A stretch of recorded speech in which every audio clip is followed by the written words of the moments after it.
And before I invite Eric up, just indulge me a couple minutes. And by that, I mean, hopefully no more than two. Take a breath with me. Let's lower our shoulders, stretch our necks. Let's find a posture that feels comfortable. Let's unstick our tongue from the roofs of our mouth, unclench our jaws. There's a moment for those of you who were in church this morning from the gospel where on the road to Emmaus, the disciples said, "We had hoped."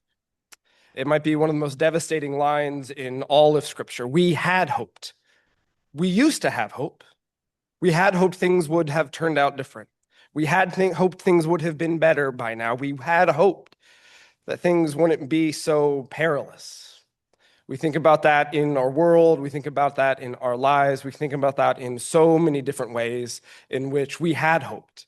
And so many of us who are coming here today, maybe you're looking for that hope renewed, a way to be involved and to be engaged, in a way to see a future that is, in fact, hopeful. And I'll end with this one little posture. I preached on it this morning, but in the Gospels, again and again, Jesus talks about repentance, repentance, repentance. Repentance is a terrible word for what the Greek tells us is metanoia. Metanoia means change of mind. It's this higher mind. In the Greek, the opposite of metanoia is paranoia.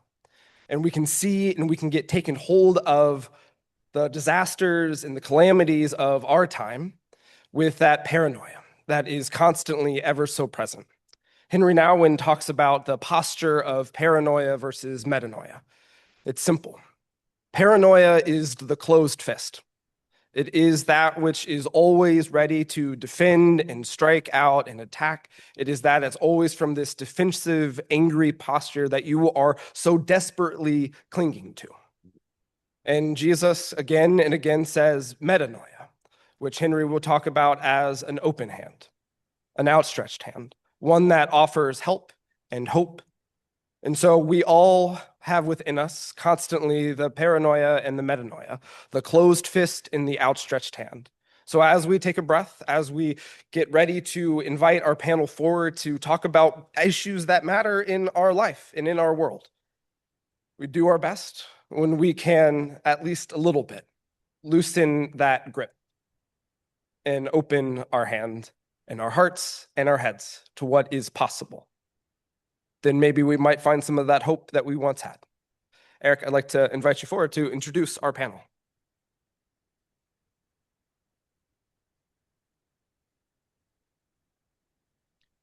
Good afternoon.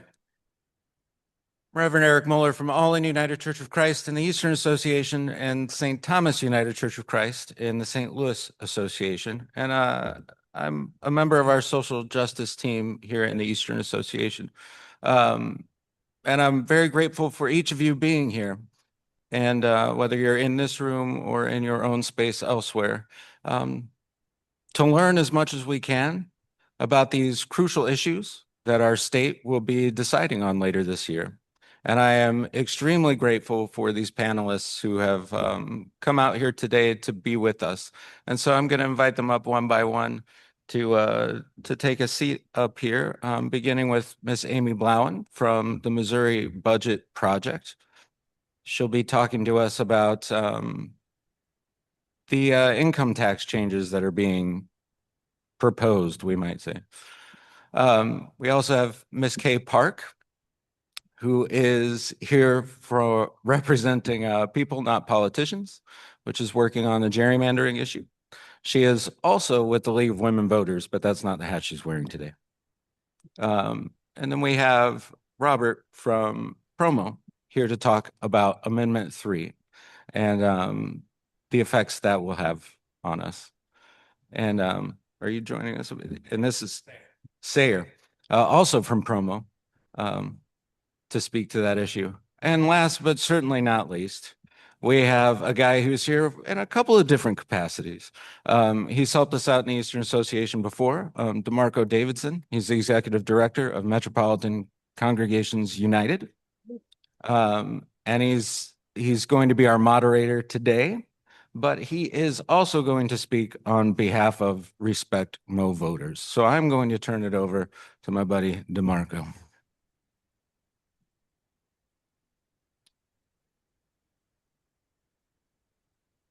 Great afternoon, church. Good afternoon.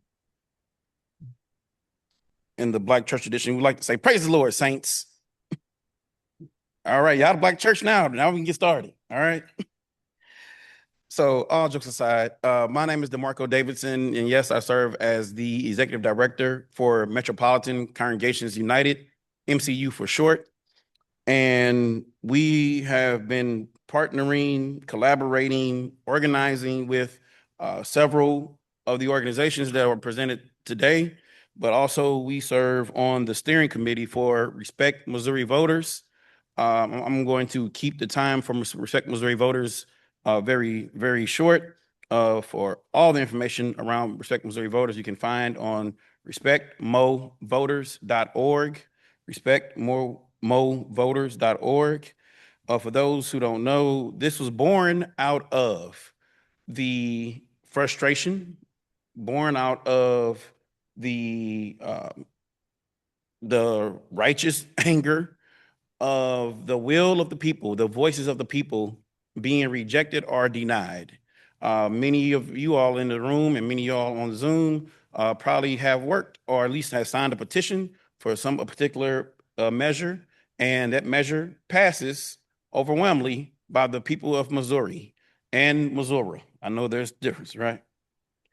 However, some of the legislators like to think that all of a sudden you all or the people of Missouri and Missouri must have not known what they were doing all of a sudden, but they get elected, but they don't believe that the people understood what they were signing or voting for.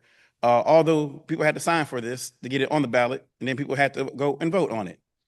We saw that with several ballot measures, some that we, again, have signed and participated in and voted yes on. And the big thing is we believe that the people should be able to put something on the ballot, and then the people should be able to vote on it. That's the basic aspect of this. And because we recognize that some of the elected legislators are no longer listening to the people, they're listening to some of the bigger corporations. They're listening to those who are billionaires. I don't know who.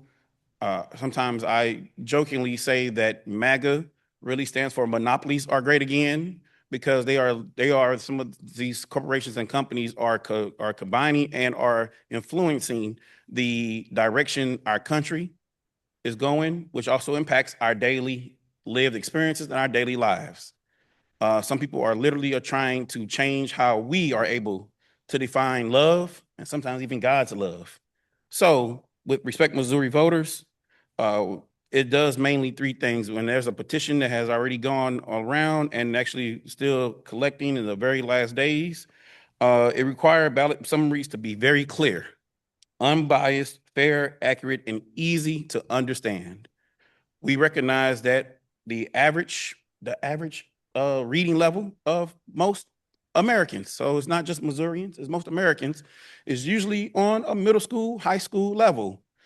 The ballots are usually written by attorneys with law degrees.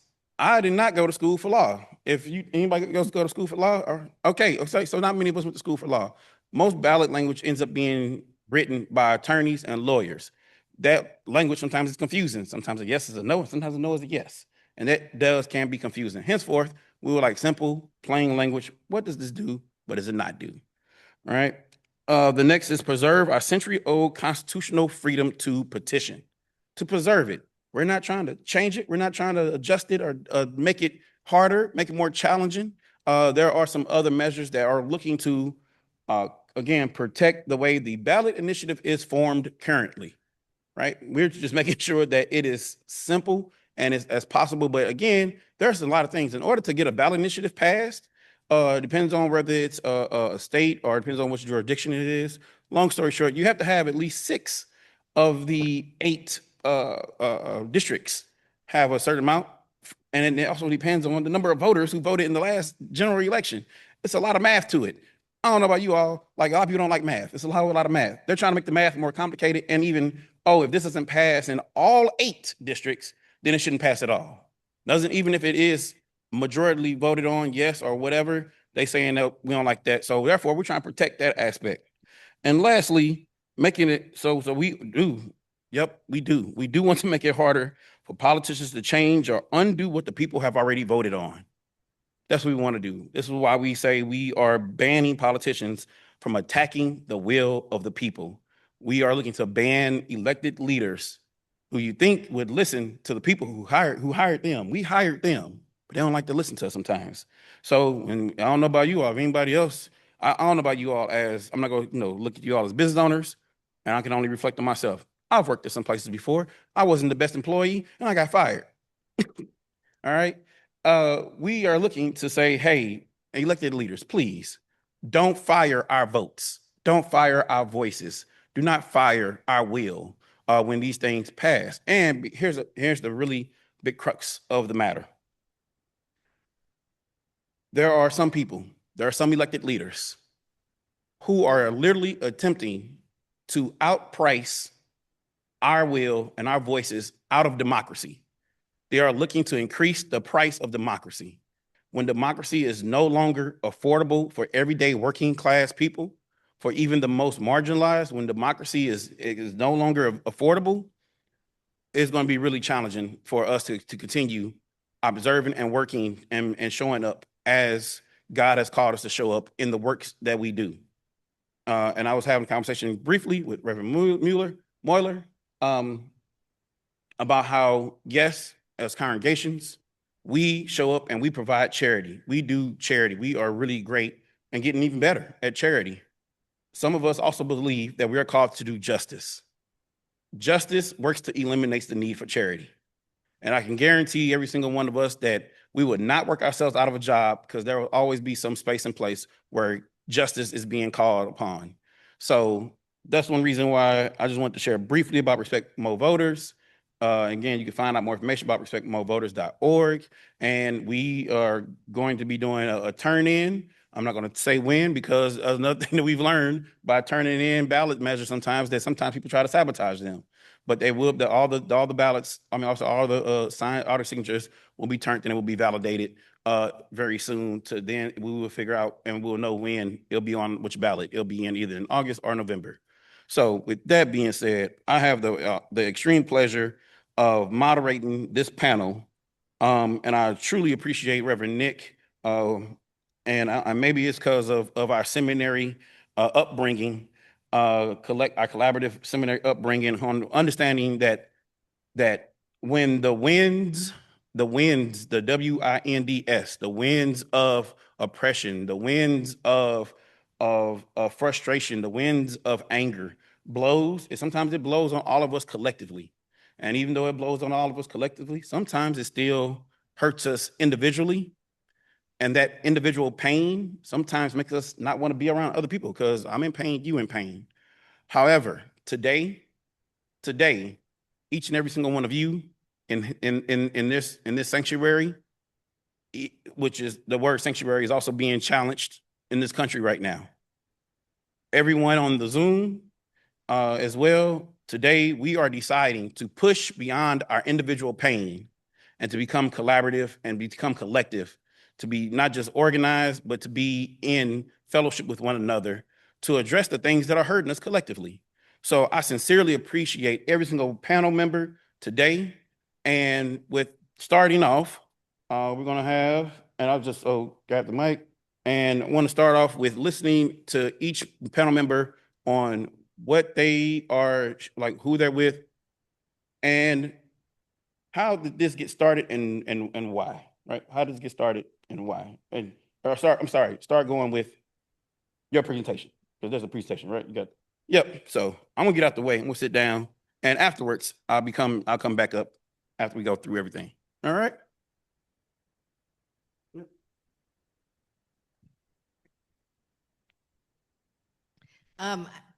Can the folks on Zoom still hear me with this mic? Yep. Okay, great. So I'm Amy Bluen, and I'm with Missouri Budget Project. And for those of you not familiar with us, it's okay. We are a small but mighty nonprofit that we started about a little more than 20 years ago, and we work on state budget, tax, health, and economic issues and advance policy choices that help everybody to thrive in this state. So many of the issues that we work on are critical to folks who are just trying to get ahead, who are trying to make it, who are on fixed incomes and middle income folks. So I need to talk to you about something very depressing. I'm going to run through a bunch of numbers, but not to worry. You all have a little handout, or it's in the back, maybe? Yeah. Oh, okay, great. And that has a QR code that will link to all of our documents on this. I'm going to rattle off a bunch of numbers. All of our documents are available on there. And if after this presentation you are interested in joining our coalition to oppose this issue, you are welcome to join us through that link as well. So I need to start by explaining that Missouri, as you know, has never been a really high tax state. We are fairly low, and we're low not just compared to the coast. We're not just comparing us to New York or California, but we're low compared to all of our neighbors. And what I mean by that is we are 46th in the nation, 46th in the nation in terms of the amount of state revenue we collect. And what that means is almost every outcome, every program, every service that we might care about is down at the bottom of the barrel compared to all of our neighbors and the rest of the states. Education is 50th in the amount of state funding that we provide to K-12 schools. Public health investments are 50th in the nation. You can go through a litany of things. Childcare has been one of the lowest in the nation as well.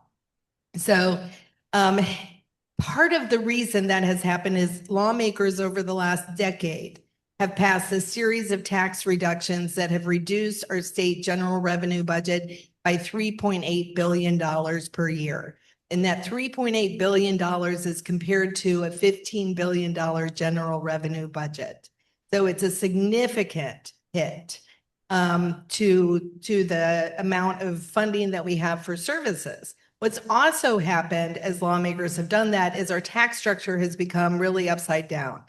The lower your income is, the more you are asked to pay as a portion of your income in state and local taxes compared to those with wealth. So the lowest income quintile, for example, folks making around $21,000 a year or less pay almost 10% of their incomes in state and local taxes. The highest income folks, those with about $1.7 million of income on average, pay just 5.6% of their income in state and local taxes. So it's imbalanced already.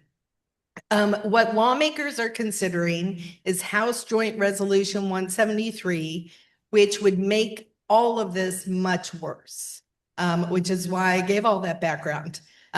This measure would go to the ballot probably in November, potentially in August. It has already passed the House. It was voted on and approved in the Senate. There's some complication with it, so they may have to do a second vote on Monday in the Senate, but we expect this to pass the legislature. It is the governor's #1 priority. And the measure would eliminate the income tax and replace it with a greatly expanded sales tax, replace at least a portion of the revenue with a greatly expanded sales tax. And I'll let you know, or I'll walk through some of this. The income tax makes up more than 60% of our state general revenue budget. Getting rid of that and replacing that income is not easy.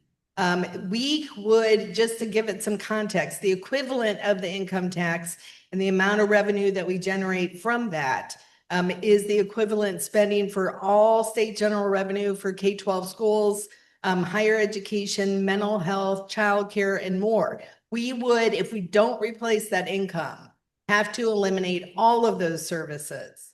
And we may still not have enough money to make up the difference. But that's what they're talking about. This measure would create a constitutional amendment requiring lawmakers to eliminate the income tax and replace it with a greatly expanded sales tax. There's no details in this bill, none whatsoever, about how lawmakers would replace that income. So there are two choices that we analyzed. One is they could increase the sales tax rate. That's one option. Our current state sales tax rate is 4.225%. 3% of that is general revenue. To replace the income tax, the state tax rate would need to go up to almost 13%. Add on the local taxes on top of that. So every locality, every county has sales tax as well. We're looking at, on average, a sales tax rate of about 17%. In some areas of the state, it gets much closer to 19%. So that's one option. Second option, expand the base of the sales tax, what is considered taxable, beyond what is taxable right now to include nearly every service. Your prescription drugs, visits to the doctor, rent, childcare, affordable housing, all of this could be subject to the sales tax. Your car repairs, your home repairs, not just the parts, but the service itself. In some cases, they're even talking about gasoline. So we all know, I filled up today before coming here, it was $4 a gallon. I mean, imagine that already has a gas tax. Imagine paying a sales tax on top of that. That is what we're talking about. Even still, even if they expand the current rate onto all of these services, they still end up with a budget hole of about $5 billion. And that requires steep cuts to all of the services that we care about, unless, in addition to expanding the base of what is taxable, they also increase the rate. So there's no good choices. Obviously, going up to, on average, a state and local rate of 18.6% is not tenable, right? Expanding sales tax to critical services like childcare, after school care, summer camps, our doctor's visits, prescription medication, that is not tenable either. So it's really just a mistake, right, to move this forward, but that's what they're doing. So we analyze the impact, not just on the budget, but on people in the state. And 80% of Missourians, even after the elimination of the income tax, 80% of us would pay more. On average, a person making $65,000 a year, after their income tax is eliminated and sales tax is expanded, they'd pay $500 more per year in state taxes. Those with fixed incomes, older adults who rely entirely on Social Security or public pensions, are already exempt from the state income tax. That Social Security and public pension is already exempt. Or the bulk of it is already exempt. So they won't get a cut in the income tax elimination. They will only see an increase. Folks with disabilities, many of whom rely on fixed incomes, similarly are going to only see a tax increase on the sales tax side. So it's considerably harsher for those folks. And that $5 billion hole, you can walk this through every service that the state provides. But we used education because it's one of the easiest examples. The education will have at least a $1.4 billion cut to our K-12 schools.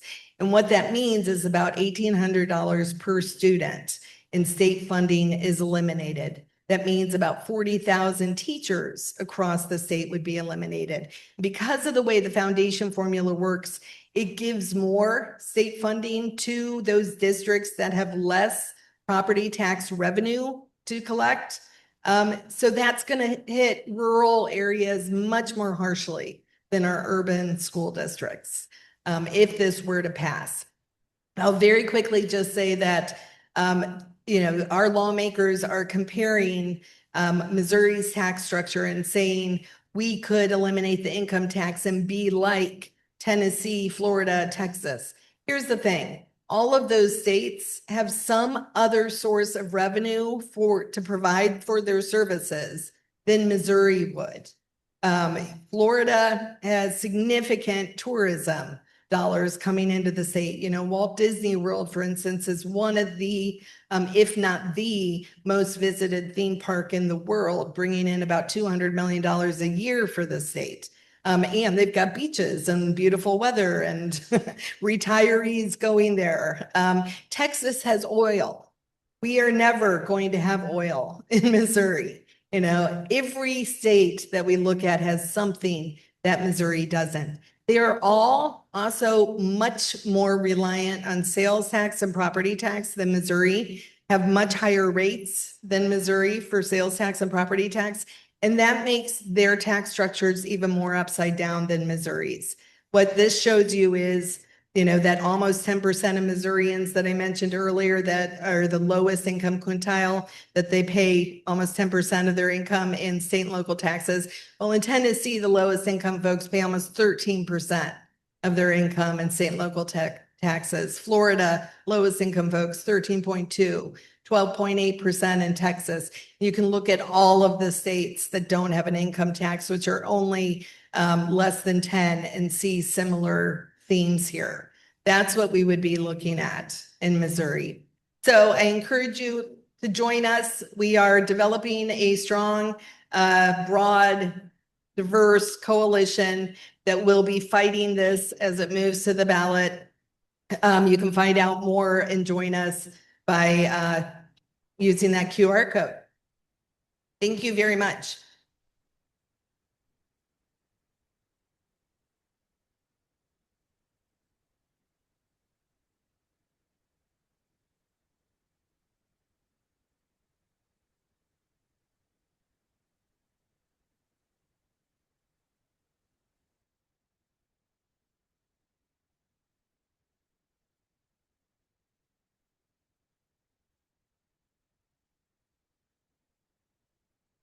While Eric is finding that presentation, I'll introduce myself.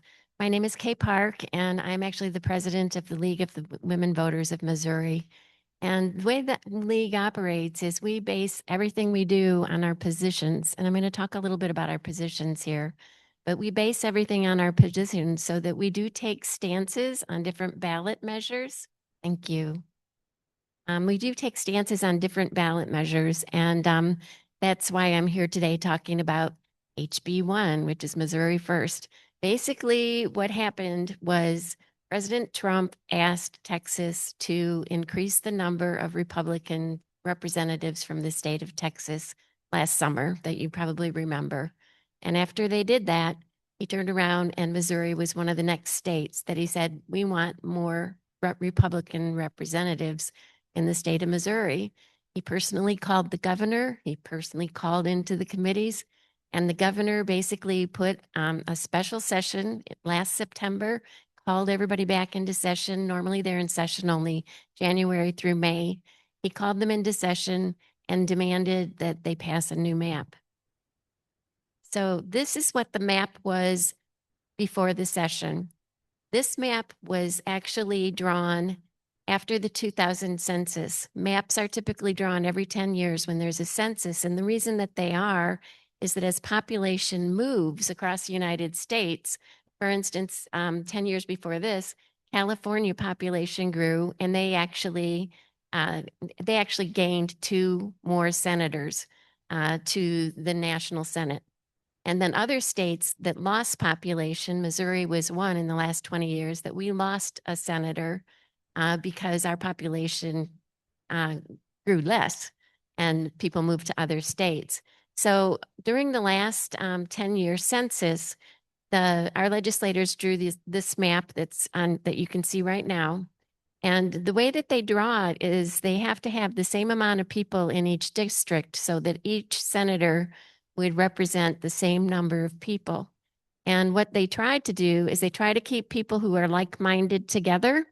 So you can see, section number 1 on this map in the blue is St. Louis. And you can see it's a very small blue area because there's a lot of people who live in St. Louis.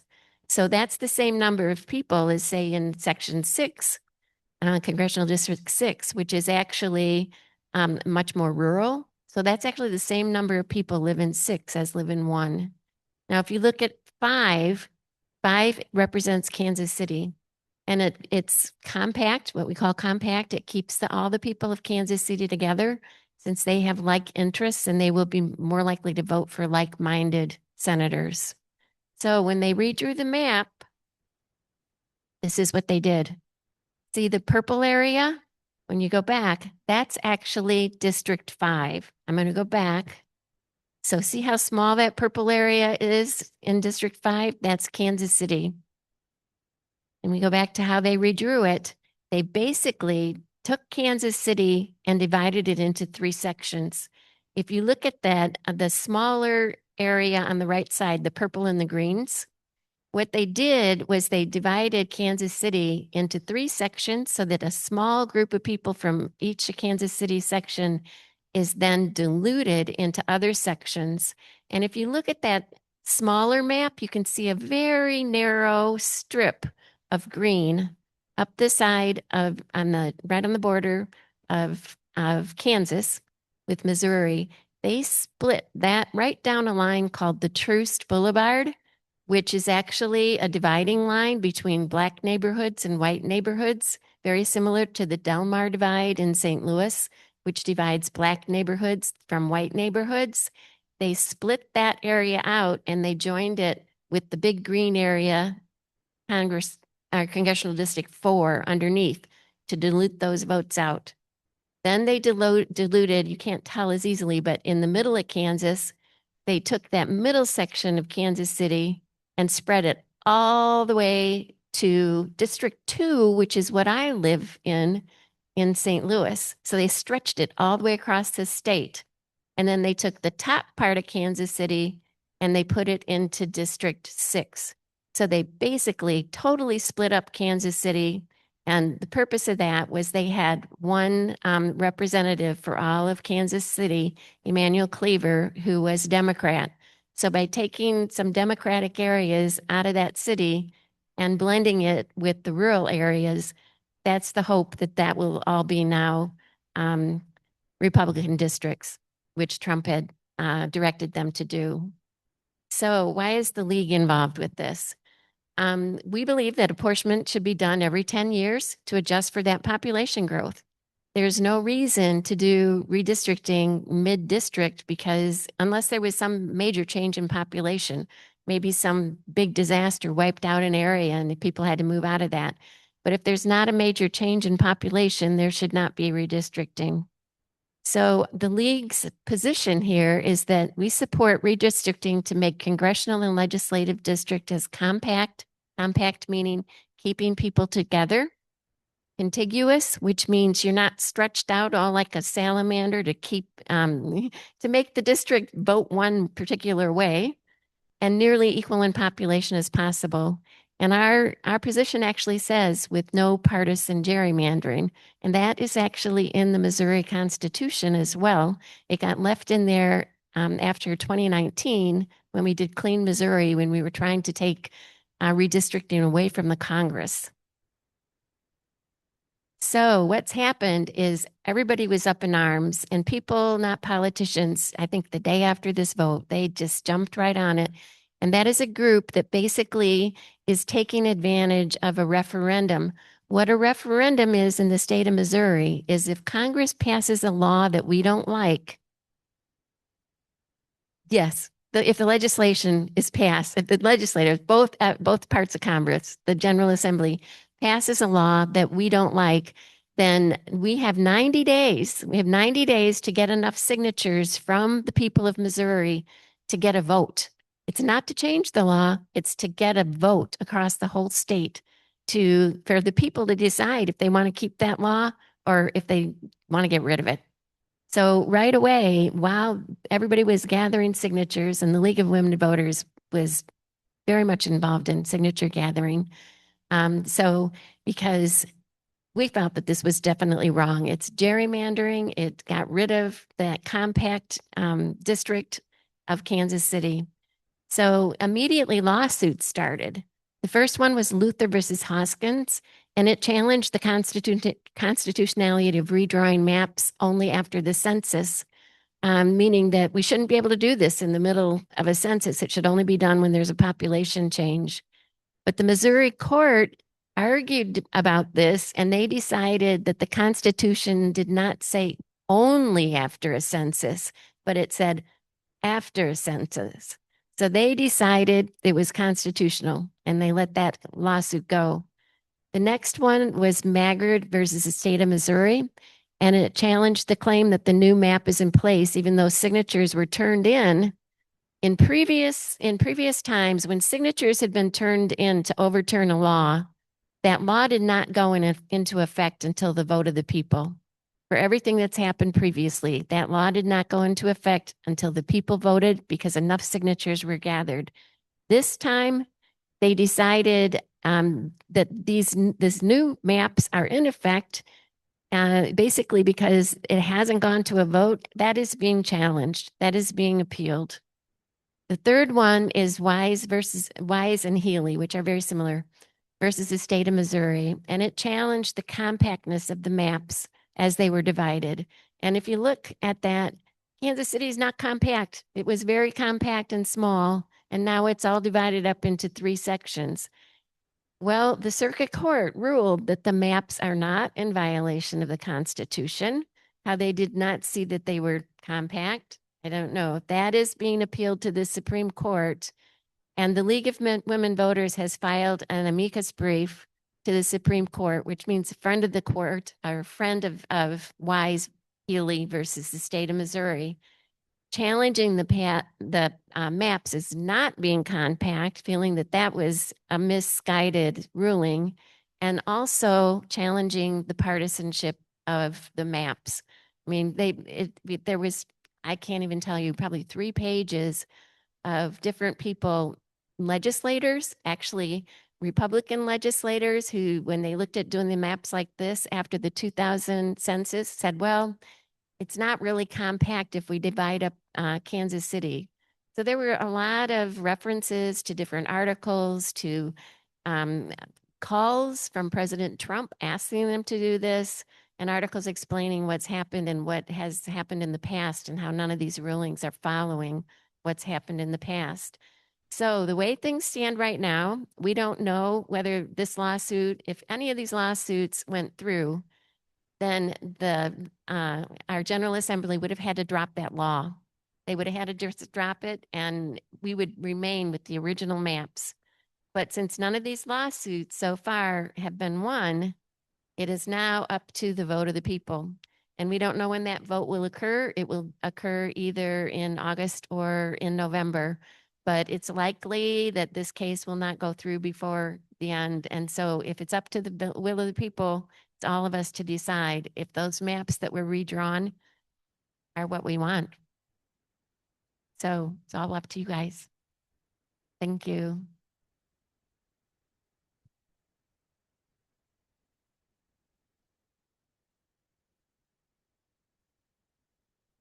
Hello, my name is Robert. I use he and pronouns. I am the Director of Communications for Promo, Missouri.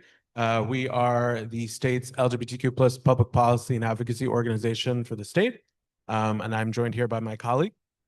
I'm Sarah Johnson. I use he, him as my pronouns. I'm the Deep Canvas campaign manager for the initiative for the summer.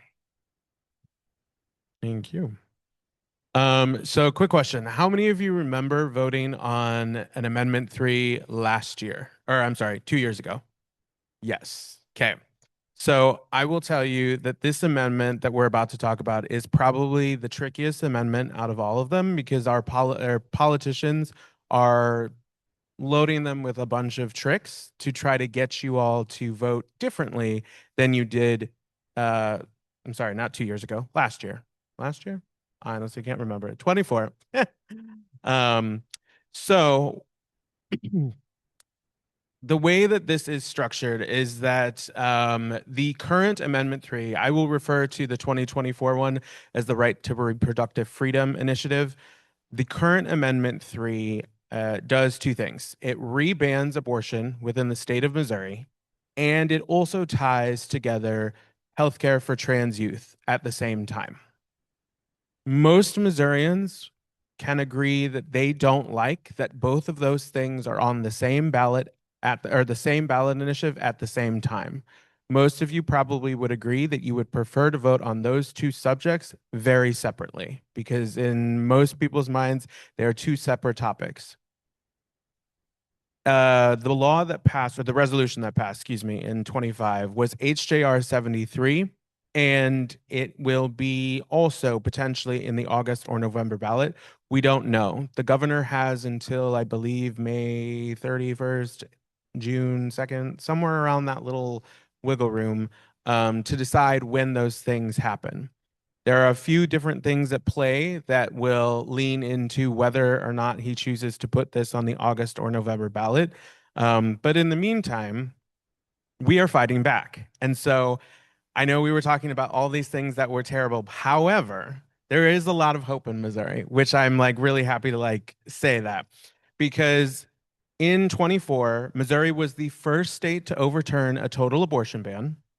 That same year, you may also remember Proposition A. We voted to increase the minimum wage and also create paid sick leave for Missouri workers across the board. So in our state, we have a history of winning progressive ballot measures. The Missouri legislature, on the other hand, doesn't like that we do that. And so they consistently overturn it. So if you were following, like with paid sick leave, we no longer have paid sick leave. They gutted that at the same time that they passed HJR 73. In last year, it was very much that in the last 24 to 48 hours that the Senate was in session, they rammed both of those through and then ended session for the Senate that day. It was literally in like the last 2 hours of session. So until Amendment 4 goes on the ballot, at the moment, 2026 is the year of no. So on the ballot, you get to say no to rebanning abortion, no to a total ban on healthcare for trans youth, no to politicians picking their voters instead of the other way around, and no to gutting the People's Initiative. So as of right now, it is the year of no, and we are really hoping that we can count on you all to vote no for everything that is in process. All the while, our organization is doing some really intensive work around trying to change and educate folks. So we have a goal, well, Sayer's goal, as well as the rest of our field team, is to knock 100,000 doors over the course of the next few months, to have actual conversations with them about Amendment 3, about what it does, and actually answer some of the questions. So, for instance, Missouri politicians know that abortion is popular with Missouri voters.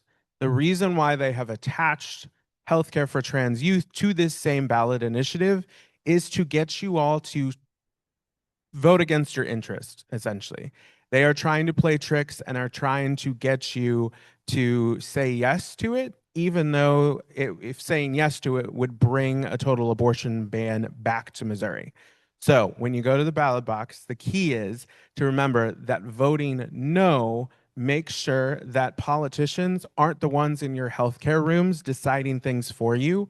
Voting no allows those decisions to be back with families, with doctors, where they belong.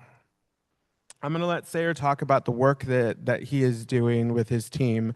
But as you can see from this lovely, beautiful slide, is that we know that the canvassing, well, if you were closer, I should say, the work that we are doing is moving folks. It is getting people educated. So when we ask folks on the doors, you know, where they sit on a scale of like 1 to 10, 0 to 10, if they want more government control over their healthcare or less, and they want like complete bodily autonomy, people that are unsure that sit on that 5 scale, they move, about 81% of them move towards a positive number, towards less government control. Because they understand that regardless of if I need an abortion, regardless if I understand healthcare for trans youth, I don't need to understand it. What I need to know is that families and individuals should be able to control their own healthcare choices, just like everyone else should. So Sarah? I can speak from a lens of I am a transgender Missourian. I am raising a transgender Missourian, and I'm having transformative conversations with my fellow Missourians on these doorsteps. I go to these doors, I knock on the door. I'm the first transgender person a lot of these humans have ever met. I'm certainly the first transgender person that is raising a transgender child that they've ever met. And we talk. We talk about my need to be able to make those decisions about my child with my child and my healthcare team. Transformative conversations. I'm here to tell you that there's hope. I have witnessed it on the doorsteps. We've only been doing this as a team for a very short period of time, and transformative conversations are happening. I'm full of hope. 100,000 doors is a lot of human beings to talk to, a lot of hearts and minds to change. And we have an amazing team with promo that is doing that right now. So I'm hopeful. I'll be the hopeful end on this little panel right here because I see it happening. I see I'm the first transgender person they've ever talked to. Ask me the questions. I want to give you my humanity so that when you're voting, you can think about me. You can think about my kid and our humanity. Thank you. Thank you. In addition to rebanning abortion, one of the other things that is in part of this amendment that I would be remiss not to bring up for our abortion friends that are not in the room is that doctors and patients that would access abortion care or provide abortion care could also go to jail. So that's doctors who are providing best practice knowledge of how to help someone would automatically potentially face jail time for providing healthcare. Now, if you can imagine, you know, you go to your doctor and you ask for chemotherapy, for instance, and you need it. The doctor says you need it, healthcare says you need it, everyone is on the same page that you need it, and you can't access it. That is a real problem. And that is the same thing when it comes to abortion. There are many cases where abortion is the only solution in order to protect the individual, as well as healthcare for trans youth. Again, there are also plenty of times when healthcare needs to happen for trans youth in order to make sure that they become a healthy adult later on. So you don't have to understand all the nuances within someone's life and their decisions that they need.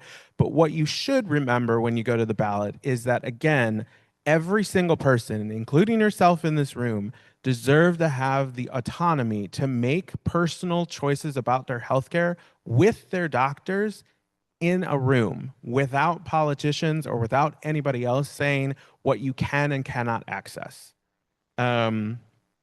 So if you'd like, there is a QR code up here. We also just have a website you can go to, promomissouri.com.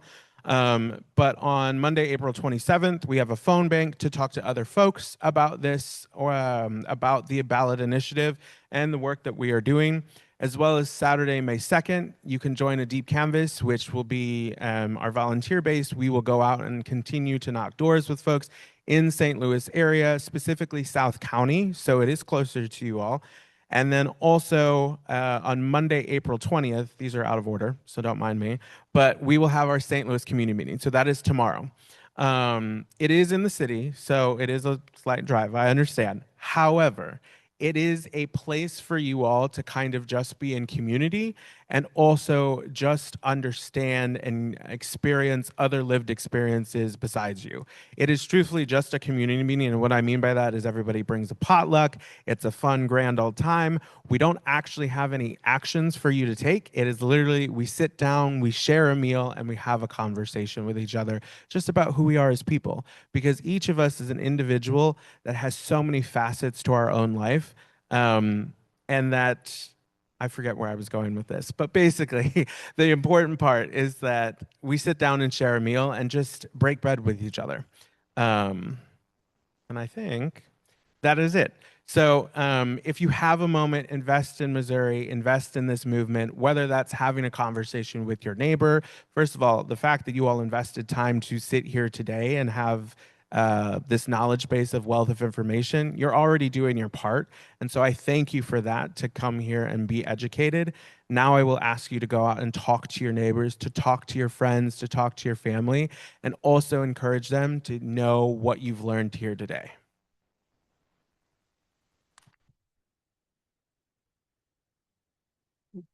Thank you, panelists. And I appreciate and respect each and every single one of you all's work. As we go on, as we move, I'm going to ask you all a couple questions, and we'll open it up to the public as well. And also, I just want to tie in some things, right? I hope you all are thinking of what are the themes that you all are hearing with all these different issues, and also understand that some of us come from backgrounds and even traditions that, church and state's supposed to be separate, and yep, it's supposed to. But then there are still some who are enforcing their beliefs onto people, and we also recognize that there are sometimes things that may be seen polarizing. Well, always like to level set. I like to level set the conversations. The church is supposed to be protected from the state. The state is not protected from the church, right? We do actually can have an opinion and suggestions, but we cannot force people. We cannot force our beliefs onto people. And this is one reason why our Lord and Savior Jesus Christ, for those who are Christians, love how he would ask questions sometimes. He asked somebody who had been paralyzed for decades, do you want to be made whole? Do you want to have a right or say so in your health care? Do you want to have a say so in how you can show up in this world and not have to worry about empire telling you who you are or who you're not? Do you want to be made whole? Do you want to be able to love who you want to be able to love? So these are sometimes polarizing questions, but we do not use polarization for separation. We use it for unity here. So I truly appreciate every single one of the panelists who are focusing on asking some of the tough questions sometimes. Sometimes they may even seem moral, maybe even theological sometimes. Real quick, just a few questions off the top of my head. And some things that I recognize in 2030, for those who don't know, like 4 years from now, or 3.5 or so from now, in 2030, the majority, a bigger chunk of the population of Missouri will be senior citizens, will be 65 plus. 65 plus. Can you remind us again, how will the taxes changing impact seniors? And how would that change also impact Missouri again? If 60, say it one more time. Yeah, so most seniors, those who rely solely on Social Security income, those with public pensions are already exempt from the income tax. If they have incomes above that level, then just the income above that amount is subject to income tax in Missouri anymore. So really, when we're talking about eliminating the income tax, most seniors are not going to benefit from a tax cut. They will only face the tax increase due to the sales tax increase. So rather than, an average Missourian having to pay a net of $535 more per year, older adults are more likely to, it could be $1,000 more per year. All of the everything that they would spend their money on, folks who are just struggling to get by, would be subject to tax. Yeah. Yep. So I want us to start thinking about, when we think about our pews, who are in our pews, who's providing, who's the giving units, right? And we also want to understand, like, if these are the matriarchs and patriarchs of our families who are looking forward to being able to pass down some things to the next generation, that ability to be able to pass down and support those other initiatives might get shrinking up as well, correct? Okay. And you also mentioned that we're already 50th in education, and how is that going to be impacted again? Yeah. Yes, we are. We're already 50th in the nation in many of our services, the public services that, really create a foundation for our communities to thrive. But this blowing an additional budget hole into the state budget means that there will be cuts across the board, and in some areas of the state, they will have a much more severe impact. You know, every area with a community college, with public university, every area with corrections facility, and we could argue about whether or not corrections facilities should be so plentiful, but they do create jobs in those communities, and schools and teachers, you know, being without money, but also senior services, the services for people with disabilities, all of the services that we provide are at risk. Yeah, so hopefully the show me state doesn't come show me how to suffer.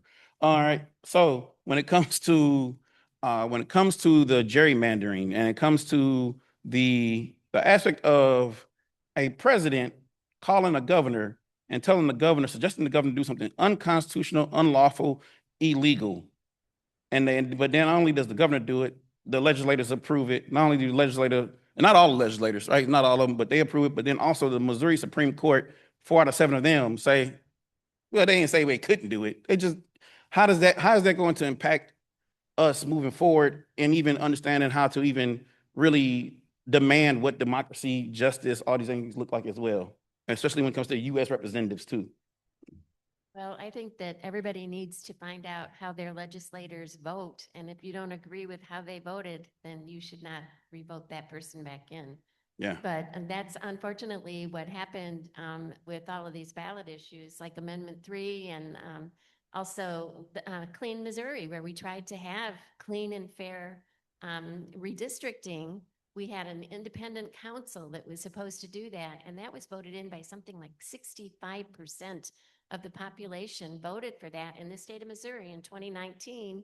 They put it back on the ballot in 2020 just because the majority of the General Assembly could do that. They put it back on the ballot with wording that looked like they were going to lower the amount of money that people could contribute to their legislators. But actually, they took power back so that the legislators could decide how to redistrict. So what happens is, like, the majority of people who voted for Amendment 3 and the majority of people who voted for increasing minimum wage and adding health benefits, adding sick pay for time worked, also voted for the same people who vowed to get rid of those things if they got voted in. Those legislators, you have to listen to what they're saying. And I agree. I mean, I wish that people would think independently and vote for what they think is right. And I'm hoping, you know, everyone here will recognize that this was very unfair. I mean, what happens is, part of what's in the Constitution is part of how you divide districts is that you're supposed to divide them according to the presidential votes and the governor votes of the people. And in the state of Missouri, for the past, I think, 8 years, when governors are voted in and when presidents are voted in, 60% of the people in Missouri have voted Republican and 40% have voted Democrat. So when you divide up a district, you're supposed to keep those districts of like-minded people together. So by dividing up, so for instance, St. Louis tends to vote the 2 right now, there's only 2. What would happen if with 8 congressional districts, a 60-40 break would be 5 Republican districts in the state of Missouri and 3 Democratic districts in the state of Missouri. That's how redistricting is supposed to work. But by changing it, it was gerrymandered in 2020 when I guess 2022, when they finally came out, where they had only 2 districts, Democrat, and 6 districts, Republican. So now by gerrymandering basically is partisan division. So by dividing up some of the Democrats and putting them with lots of Republicans, that's going to be a group that's more likely to vote Republican. And it's not serving rural people. It's not serving inner city people. It's not really, that person is not really representing one or the other. So, I mean, I think the main thing is people like what you are doing today, coming and listening to why things are happening and what your vote can do. I mean, I think the important thing is not just on these particular issues, but hold your own representatives responsible for how they vote. Let them know that you don't approve of what they're doing, or when they are doing things you like, let them know, thank you. You're doing the right thing. I think that's the biggest thing we can do. All right, thank you, thank you. So, and I often like to say that sometimes whenever we have converse with elected officials and express some of our grievances, sometimes they'll turn around and say, "Well, you're not my constituent. You didn't vote for me. You can't vote me out." And I like to say, well, if I suffer consequences from your decisions, then I'm your constituent. You go get a con for a con. You get to tell me that, right? But also, more importantly, one of the things that we're recognizing is who's determining who can exist and who can't. Who can exist? Can you exist? Can I allow and who can be allowed to exist? I'm doing for those on Zoom, may not, doing air quotes over here. Who's allowed to exist? And if you do exist, can I make money? Can I make capital off of your labor, off of your body?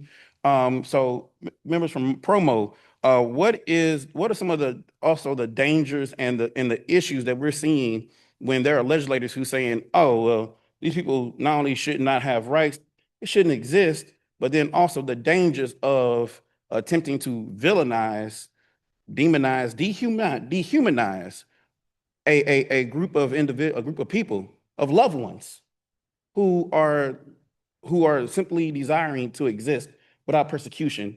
But then, like, what's the slippery slope that connects these things all together as well from what you all have been experiencing, especially at the doors? Yeah, I will talk quickly and then let's Sarah see if, do you have a story that you want to share from the doors? How many of you in the room know someone that is part of the LGBTQ plus community? I see some hands. Okay, so pretty much everyone. In some form or way, what is happening within the Missouri legislature is impacting them in some way, whether that is their mental health, whether that is their physical health, whether that is their spiritual health. It can be in a variety of ways. And one thing that I will tell you is that my mom is an ex-nun, saw her papers from the Pope where she got the ability to leave the order to marry my dad. And she taught me from the very beginning that, we are all God's children. You purple, brown, black, yellow, whatever color, whatever beliefs you have, we are all God's children, and to treat each other the exact same. And so what I encourage you to do is have conversations with the people in your lives that are LGBTQ plus and ask them, how are they doing? And have that conversation of like, how are these laws, how is what's happening in our state impacting you personally or the people that they know? Because hearing it directly from them is probably the most powerful way that you can understand what's happening for them. I'll give you an example. Do any of you have grandchildren that might be part of the community? You don't have to raise your hand, but if you do, I'll give you a little bit of a statistic. There was a study done in Missouri that asked what happens when even just a bill is debated in our Missouri government, not even passed, just debated. And about, I want to say it was 76% of LGBTQ plus young people in Missouri said that their mental health weakened or worsened when just a bill was debated. When just hearing every single day from your lawmakers, from your elected officials, that they don't believe that you exist, that they don't believe that you should have the ability to thrive within the state, that you as a young person shouldn't have the ability to succeed in school and everyday life, that is really hard to hear. And if you can imagine what that feels like for a child, if I'm sure each of us have at some point felt a little bit different when we were in high school, because children can be mean to each other a lot of the times. You're either too big, you have anybody that wears glasses, the 4 eyes. It could be a variety of different things that happened to you maybe in high school. But if you think about how that made you feel in high school, and then you think about how adults talk about you and would potentially talk about you in that same manner, that's what LGBTQ plus young people are feeling right now, just to give you some semblance of like what those folks are feeling. But I will let Sarah see if there's a story. we're new in this project, but I can tell you that I've had 3 hugs so far on the door. So I'm going to keep track of the hugs that I have on the doors. 2 have been from parents like me of transgender children who are just like, thank you for talking about my child. Thank you for coming and talking to folks. And the other was from a fella who was a 9. And so 9s are folks who are like, nope, I'm voting against you. And so we talked for about 30 minutes, me and this guy. And he, at the end of our conversation, he moved down the scale to about a 4, which was win, right? Like Yeah. that's way closer, right, to where we want to go. But what really made it win is that he's like, how about a hug at the end of it? He's like, thanks for being so vulnerable and so honest. And this was a human being that we have very little in common, other than we both live in Missouri and we care about what the government is doing. And we met somewhere in the middle place, and he gave me a little hug and we went on our way. And I hope that he's just thinking about things, I'd love to be able to visit him in a month or 2 and talk to him again about it. But that's what this powerful initiative is doing, is just having us think about it. Let's just think about what we're doing, what we're voting on. We're voting on human beings, Missourians, just like y'all, that just want to be able to exist here and be here and thrive here. Amen. So, as we begin to open up to the audience, correct? I hope y'all have questions in mind. Oh, okay. Yep. There's a microphone up here. Yes. Yep. So make sure, if you have a question, this is a safe and brave space, so you have a question or something you want to ask, by all means. Are we taking the mic to people? Somebody who, yep. Yep. As Reverend Nick holds the mic to let them speak, because they got people ready. As Reverend Nick goes to the first question from the floor, I just want to tie in again the common themes, right? I remember learning that a budget is a moral document. A budget is a moral document. Where are we placing our values, our money, our finances, our resources?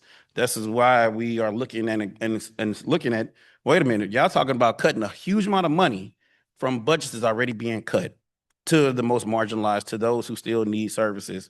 We're looking at the voices of the people being denied. In America, we are a democratic republic. We get that from Greco-Roman, and in Greece, they said you can have democracy or empire. You can't have both. Rome, they said you can have a republic or empire. You can't have both. Right now, Greco-Roman, 250 years, are we going to have democracy and a republic or empire? We can't have both. Empire is showing up. But more importantly, empire can show up, moral bad budgets can show up, and even bullies can show up. But what's more important is that love needs to show up.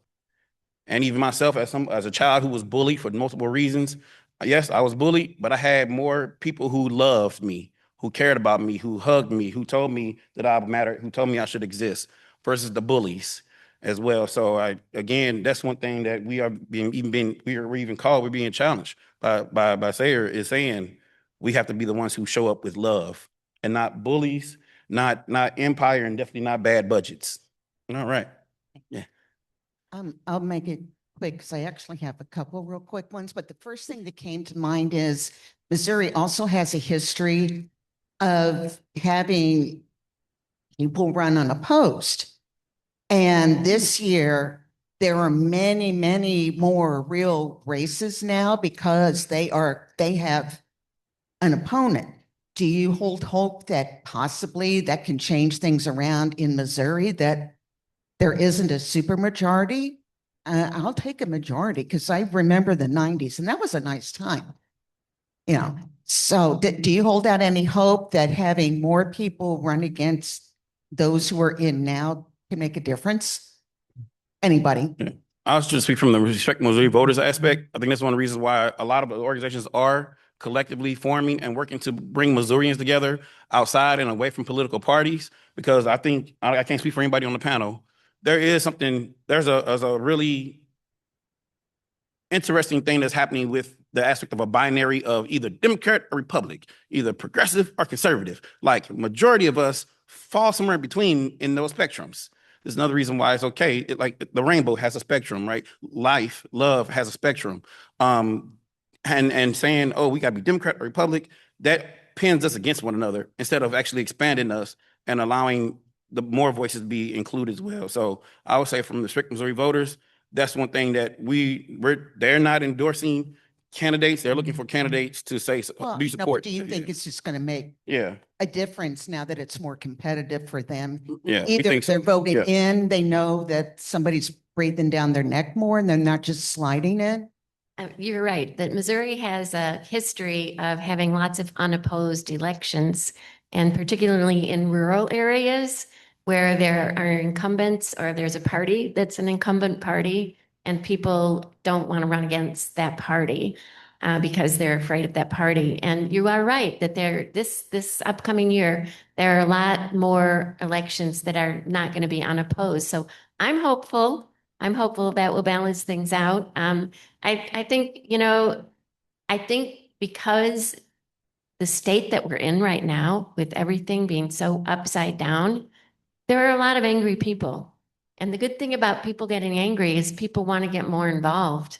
And I'm hoping that people will get more involved and will tell our legislators, our representatives and our senators, what they want, what they like and what they don't like. Because even if there's somebody that doesn't, especially if there's somebody that's not representing your values, you got to let them know. And you've got to let them know at the voting box that you're one of their constituents and you're not happy with what they're doing. But I'm hopeful, as you are. You kind of tapped into my next point because I know we also have a history of people not voting.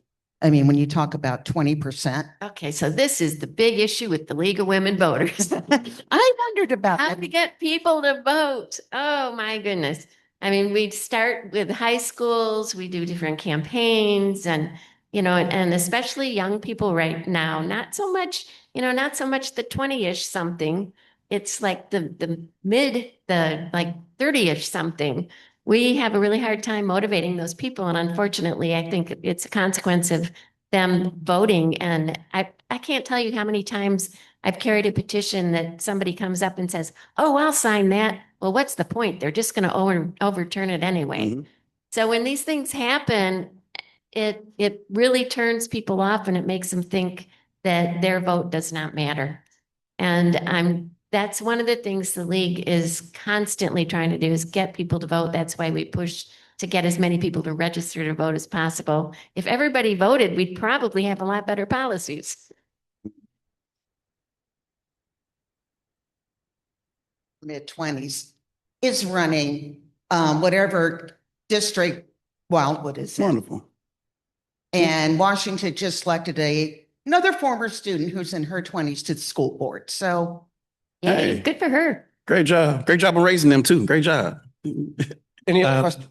Really quickly, I want to add some numbers for that question. 96.8% of all the races in Missouri have a Democrat running against a Republican. So that gives you an actual percentage of like, we are moving in that direction. The other number that I want to give you is that we only need to flip 3 seats to break the supermajority. Mhm. It is that close. An example of where that seat was really big in play was House District 100. Maybe it was Senate. I don't remember. Either one, but it is right up here in St. Louis, but in the county. I can't remember what actual area that is specifically, but Colin Lovett, who was running for that seat, lost by 40 votes this last time.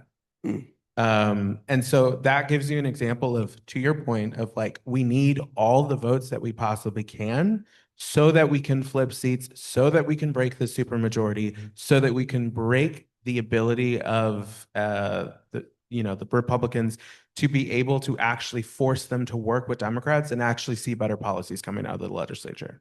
Yeah, yeah. And I would say a nice amount of people do not recognize the power of state legislation. When people say, "Oh, I don't really care about voting for the president of America," I'm like, "Okay, cool. Vote for the president of your state, which is the governor. Vote for the president of your city, which is the mayor. Vote for the president of your school board, which is the president of your school board." Right. So I think also as somebody who's a Zennial, like millennials, Gen Z, whatnot, we recognize and us other people, I can't speak for the whole generation, recognize that some people have to feel the politics. And unfortunately, some people are pushed by pain until they're pulled by vision.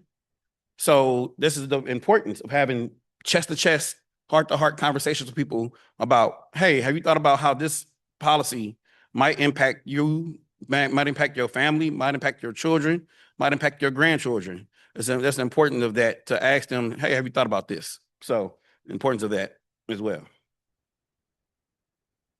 Can you just generally speak to the morality and the ethics of the day that kind of transcend any one particular set of values, beliefs, ideologies, the ways that actually pull us together, the kind of the ethics of unity and collaboration and of working together, of in our tradition of united and united, of coming together in ways that still matter to us today. Yeah, thank you for rephrasing. So I would say, I think we all, as Missourians, we have a lot more in common than not, right? I think there's a lot more that has fed the polarization, if you will, of the state, of the nation, than what we've discussed today. I think that most people are getting tired of that polarization too, and want to come back to the middle. There are things that we haven't talked about, like term limits and the implication that term limits have had. I may be one of the longest serving folks in the state in terms of doing advocacy with our state policymakers. And I was there, advocating for services before term limits took effect in the Missouri legislature. And I can tell you at the time, there were Democrats and Republicans who worked together regularly across the aisle. They had relationships, they had a knowledge base, they had been working together for years, and they tried to come up with compromise, right? And I would guess most Missourians still want that. They don't want this polarization. So everything that we're talking about today, whether it's access to the ballot, being able to vote, we haven't discussed things like the photo ID and the different attempts at, and making it much more difficult for folks to vote. But we all agree that everybody should have the ability to be represented by people who will serve their interests, right? We can all agree with that. We all agree that we should have access to healthcare when we need it. We all agree that schools should be funded so that we can give our kids what they need to build toward a new life, right? We all agree on all of this. So we're really talking about, like, when I talk about the tax policy, I'm not singling out people based on political beliefs or the color of their skin or the zip code that they're in, or, what gender or gender identity or sexual orientation they have. I'm really talking about all Missourians, right? How will this impact all of us?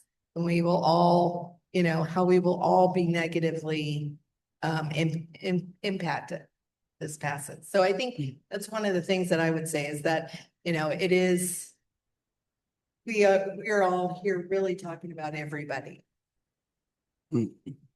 That's true for gerrymandering too. It can be done either way, and it has been done either way. People can gerrymander districts for Democratic purposes or Republican purposes.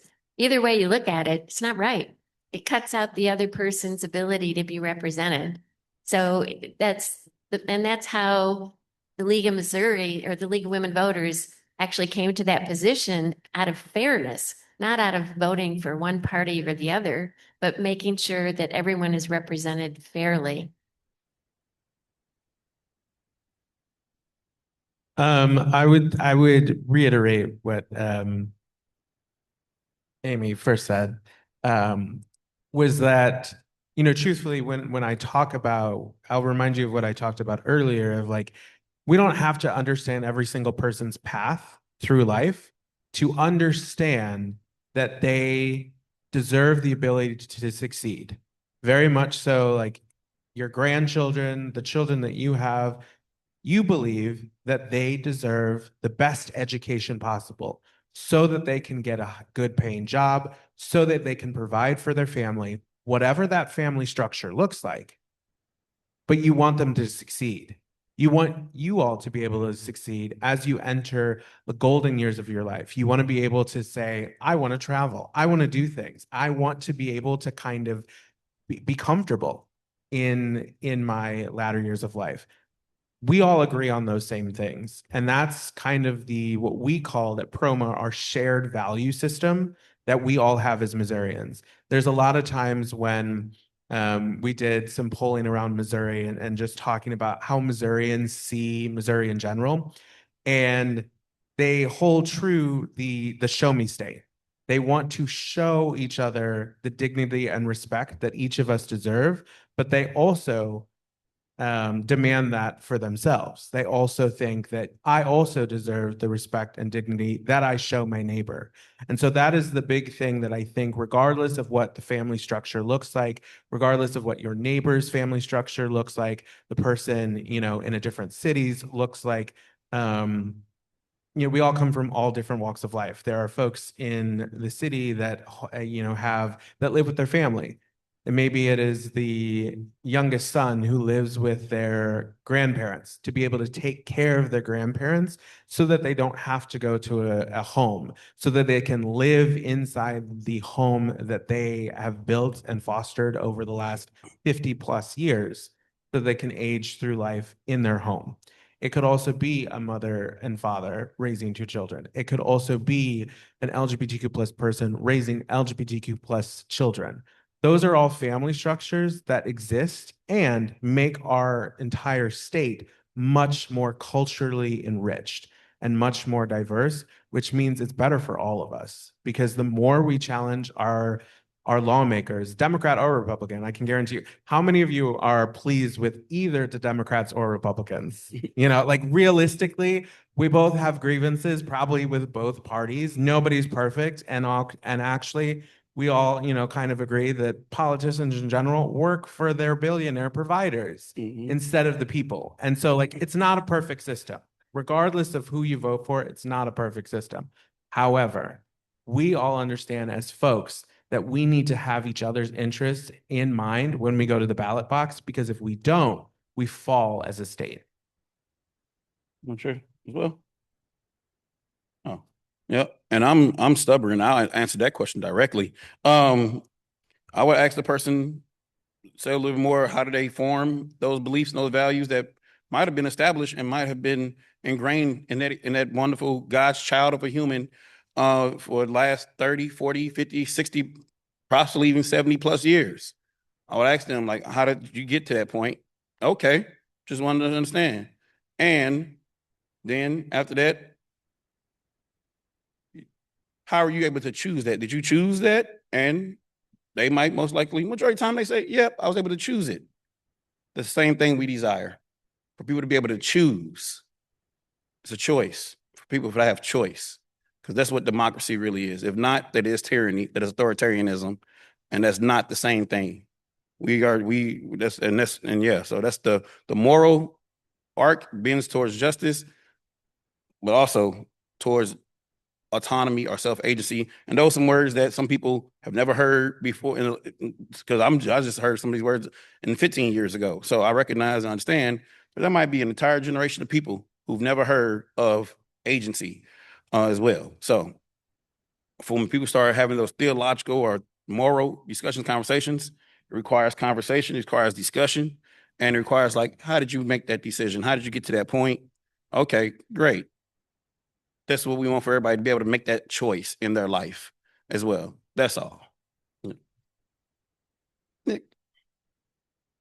Any other questions? Yeah, we got one up here too as well. So I'm curious, I've lived in quite a few different states. And when I moved here, this idea of personal property tax, boy, is that ever a thorn in my butt. Excuse me, did I say that in your church? Anyways, I'm curious, you're talking about raising the income tax price, and I'm wondering if that also comes into consideration that they might raise the personal property tax as another way of, bringing in more of that money to offset that deficit that they're looking at. And in addition to that, has there been any actions or movement to try to get rid of personal property tax in the state of Missouri? So Missouri has personal property tax, which, as you said, tends to be much higher than other states, right? But the reason for that, like you already alluded to, is because our tax structure our income tax structure in particular has been eroded at the top end, where our lawmakers keep reducing the top rate of income tax, which ends up going to predominantly the wealthiest rather than going from the bottom up, right?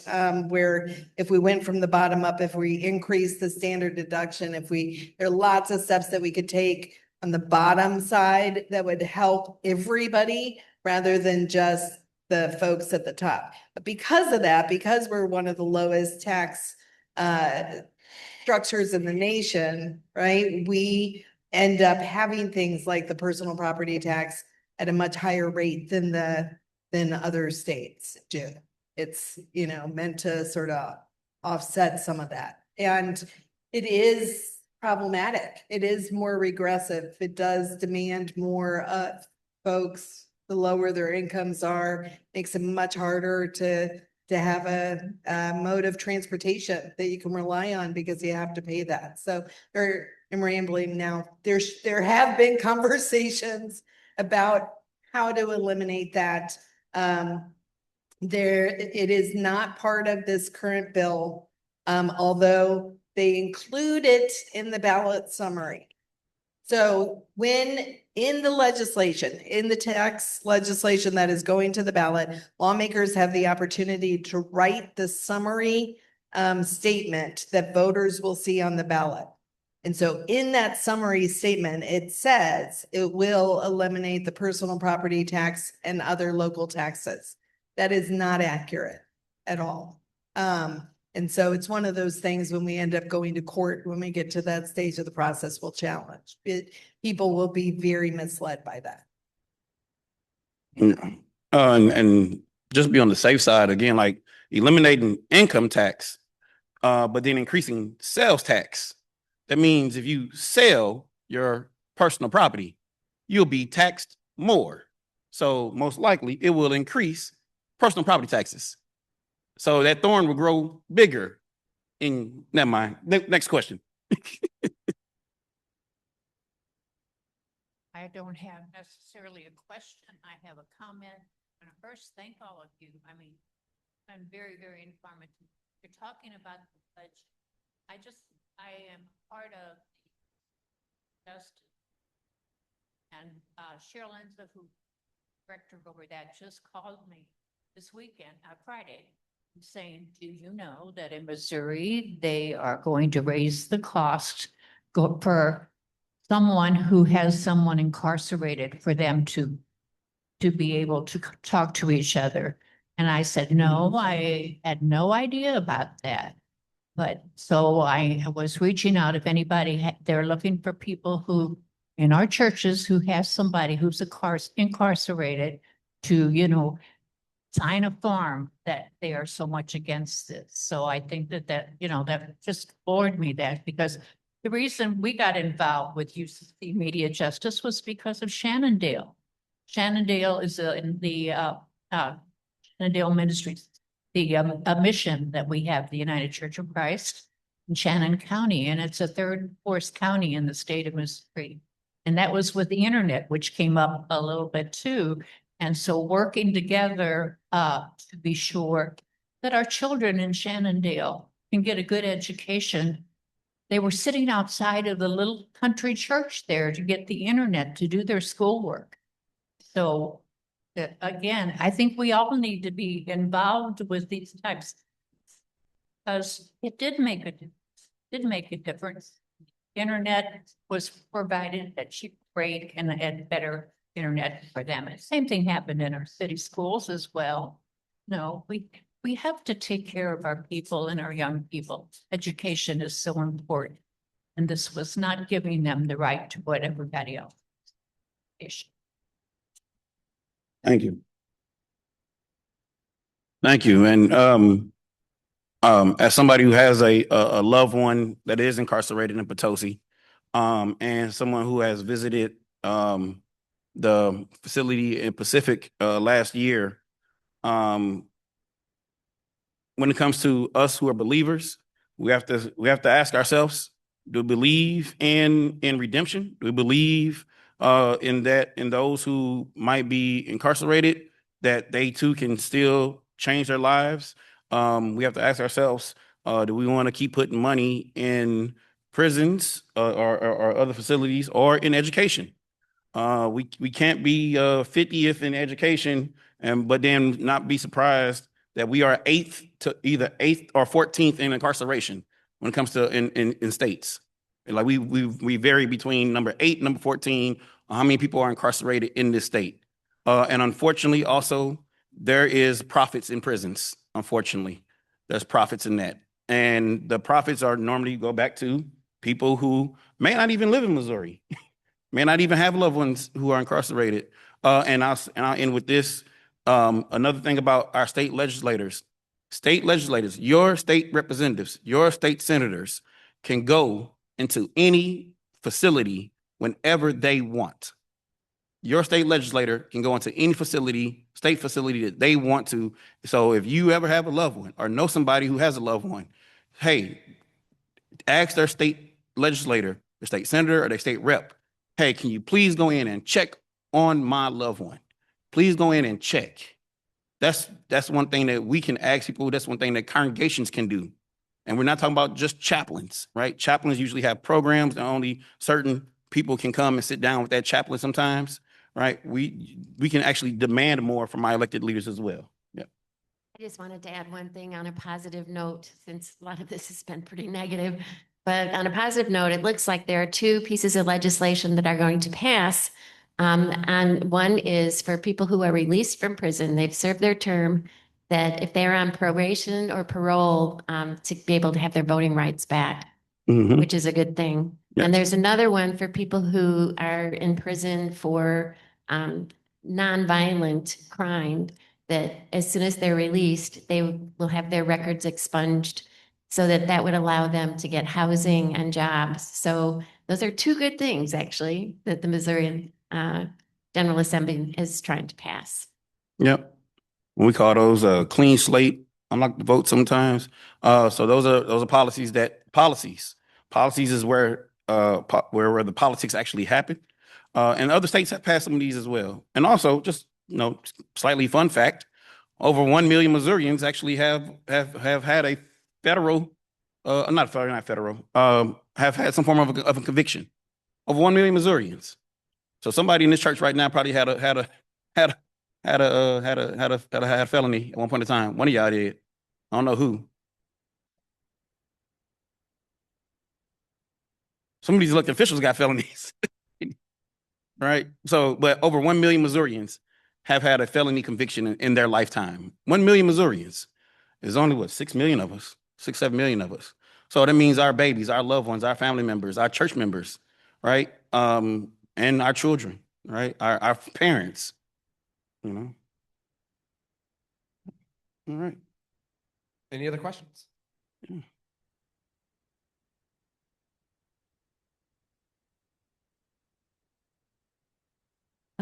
I have a comment. Can you hear me?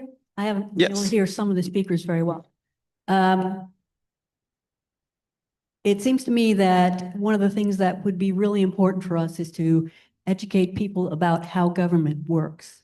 And when I talk to people, in the last, I don't know, last year or so, it seemed like a lot of people just don't understand the mechanisms of government.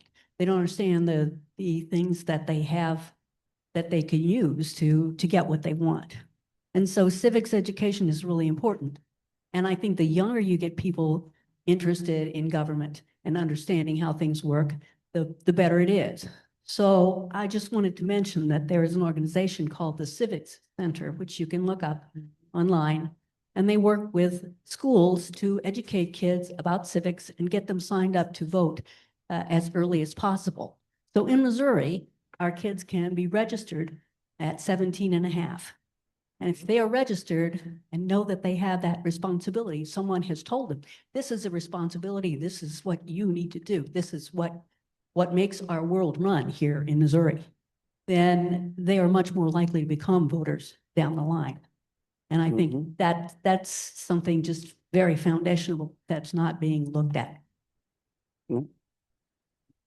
I don't know if the League of Women Voters is looking at that, is aware of that. Yes, and actually in St. Louis, and I'm more familiar with St. Louis just because I've been in that league a lot longer, but they were actually looking at starting a civics program for high schoolers. And they found that there are actually very good civics programs in the high schools in St. Louis throughout all of them. And so there is actually a bill though that is going through, it's basically an acknowledgement for kiddos that do extra projects in in civics during high school, that they would get an award by the Missouri General Assembly. It sounds like it's kind of one of those, it will happen type of bills, so that there's encouragement for that. But I know that we've been looking at in St. Louis, and also I know the Kansas City League has been looking into civics in high schools, and I think it's actually really improved even in the past 10 to 15 years when my kids were in high school, because I didn't think their program was very strong, but I think it is actually better now.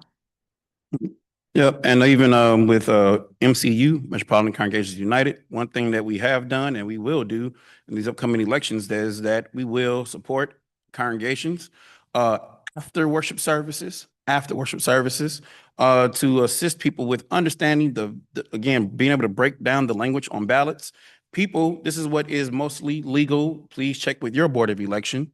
Mostly legal throughout, should be legal throughout the state. Whenever your board of election sends you that simple ballot in the mail from your board of election, you can actually fill that out in advance. Like if you want to vote in person, if you want to show up and vote in person, you can fill that out in advance and take that with you. And then when you get your regular ballot, just copy the answers from your simple ballot to the other ballot. But you cannot leave it behind. You got to take your simple ballot with you. Don't leave it behind. Don't try to influence anybody. Take it with you, right? So that's something that congregations can actually do, is to say, hey, we would like to have somebody come in who is unbiased, who you don't even have to have anybody who represents one of the petitions or one of the ballot measures. Just come in, have somebody come in and explain it in language where our congregational members can understand. So then they also too can become what we call trusted messengers. Trusted messengers. The messenger matters. Every single one of you all can become, and most likely is already, a trusted messenger. How many of you all have somebody call you up like, what's on this ballot, Bob? I don't understand this, Bob. Right? Right, we already have that, right? My mother calls me saying, hey, people from her church wants to know how I'm voting. Like, don't ask me how I'm voting. Don't do that, right? Ask me, hey, how will this impact me? Don't ask how the market was going to vote on this issue. Ask, hey, Sister Deborah, do you know how this income tax thing will impact you? Yes or no? Don't depend on me, because my interest might be different from Sister Deborah's. So I think it's important that congregations can legally do. They can legally or have a session either after worship or either on a Tuesday, Wednesday, Thursday. We've done it here at Zion, where we just go through what's on the ballot without any bias. And people can say, okay, they can go through that and they can actually take that simple ballot into a polling location, copy their answers to the actual ballot, and make sure they do not leave the simple ballot behind. Do not do that, okay? No, I don't want anybody getting in trouble, right? And we can make sure that include and bring our other people who can vote, even if they don't want to vote. Like, I don't really care about voting. Okay, fine, but come on anyway, right? Bring them in. Yep. All right. That's all I got. Yeah. Any last thoughts that y'all really want to share with anybody? All right, we good. All right. Can we just thank our panelists and our